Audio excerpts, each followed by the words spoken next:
Assalamualaikum warahmatullahi wabarakatuh. Perkenalkan, nama saya Sri Susilawati Neu dengan nomor induk mahasiswa B2306065. Saya mahasiswa di Universitas Mega Buana Palopo. Izinkan saya untuk mempresentasikan video edukasi mengenai kehamilan, persalinan, komplikasi pasca salin, inisiasi menyusui dini atau IMD, dan ASI eksklusif.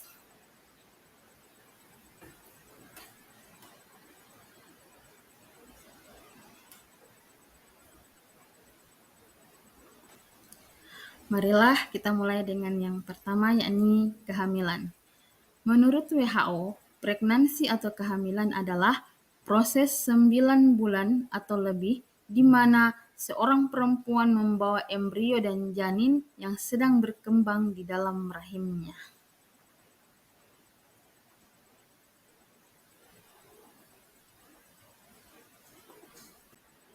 Dalam kehamilan, itu dibagi menjadi 3 trimester, yaitu trimester pertama 0 sampai 12 minggu, kemudian trimester kedua 13 sampai 28 minggu, dan trimester ketiga itu 29 sampai 40 minggu.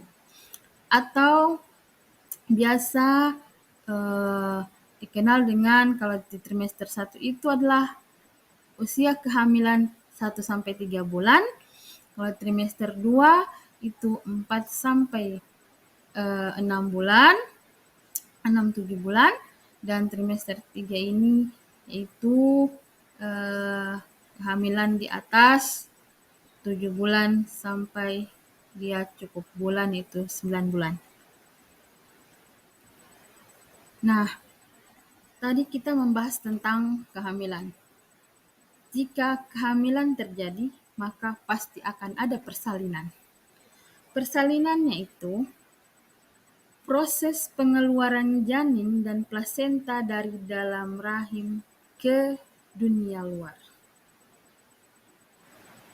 Nah, marilah kita mengenal metode-metode persalinan.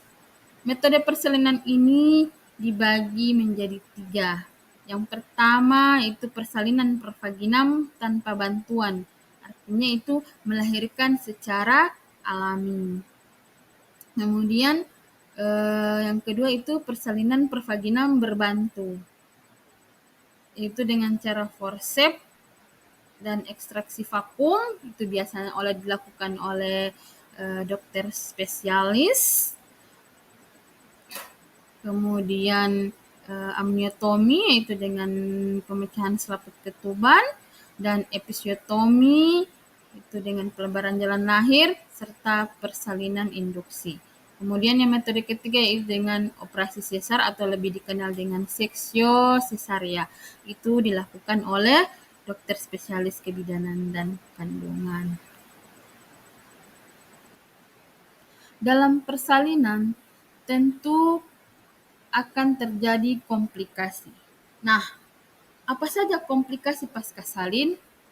Yaitu meliputi infeksi saat melahirkan, kemudian itu masalah payudara, biasanya terjadi bendungan ASI jika ASI tidak disusukan pada bayinya, kemudian bisa terjadi hematom, kemudian perdarahan postpartum, dan involusi uteri, tromboflebitis, inversi rahim, dan masalah psikologis.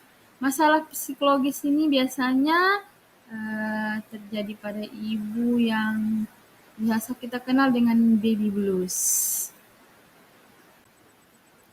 Nah, sekarang kita akan masuk pada inisiasi menyusui dini. Inisiasi menyusui dini adalah proses bayi menyusu segera setelah dilahirkan. Biasanya dilakukan dalam kurun waktu 30 menit sampai 1 jam pasca persalinan, di mana bayi dibiarkan mencari puting susu ibunya sendiri atau tidak disodorkan ke puting susu. Inisiasi menyusui dini akan sangat membantu dalam keberlangsungan pemberian ASI eksklusif dan lamanya menyusui.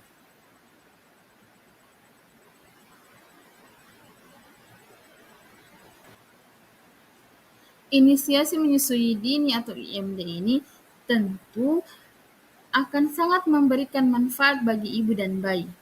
Yaitu yang pertama, memberikan waktu bagi bayi untuk menyesuaikan diri dengan dunia luar, kemudian mengurangi rasa cemas pada bayi baru lahir.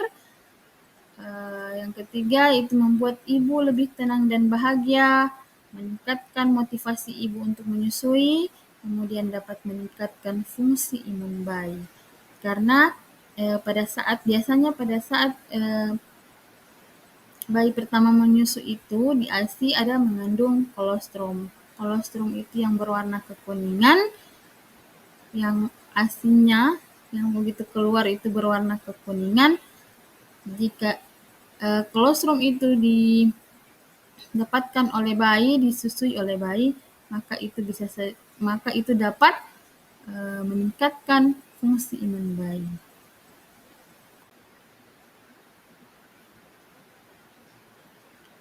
Nah, tadi kita membahas tentang IMD.